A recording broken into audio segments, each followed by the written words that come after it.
రాజ్యాంగ ప్రకారం నడుస్తున్నాయి కదా వ్యవస్థలు.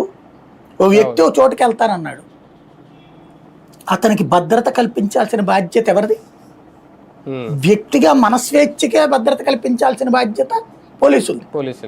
అట్లాంటిది ఒక పార్టీ నాయకుడు, మాజీ ముఖ్యమంత్రి, ఒక పార్టీకి అధినేత, అలాంటి వ్యక్తి వెళ్తున్నప్పుడు వై కేటగిరీ కాదు, అతను జెడ్ కేటగిరీ సెక్యూరిటీ అతను.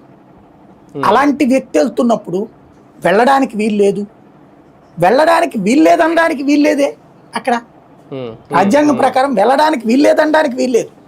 పోనీ అక్కడ వేరే ప్రోగ్రామ్ ఏదో జరుగుతుందండి, ఆ టైంలో మీరు వెళ్ళకూడదు అని చెప్తే తప్పులేదు. ఇప్పుడు ఫర్ ఎగ్జాంపుల్ వైజాగ్లో ప్రోగ్రామ్ జరుగుతుంది, అక్కడికి జగన్ వెళ్ళాలనుకున్నాడు, తప్పని చెప్పు, ఆపు నువ్వు. అక్కడేమో జగన్ ప్రోగ్రాం పొదుల్లో పెడితేనేమో వేరే వాళ్ళకి అనుమతిస్తావు నువ్వు జగన్కి ఎదురు వెళ్ళడానికి. ఇక్కడేమో జగన్ వెళ్తుంటే జగన్ వెళ్ళనీనంటారా? జగన్కి వ్యతిరేకులేమో జగన్ దగ్గరికి వెళ్ళడానికి అనుమతిస్తారు, జగన్ డైరెక్ట్గా వెళ్ళడానికి అనుమతిస్తారు. అదేమంటే ఆ ఊరు చిన్నది, సందు చిన్నది.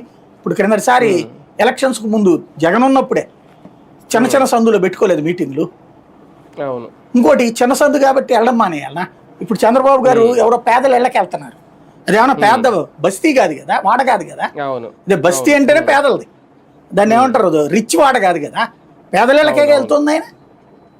పింఛన్ ఇస్తుంది ప్రతి నెలా కూడా పేదల ఇళ్ళకేగా, అది బాగా కంజెస్టెడ్గా కదా ఉండేది. అక్కడ ఏం చేస్తున్నారు మీరు? ఆ ప్లేస్ అంతా క్లియర్ చేసి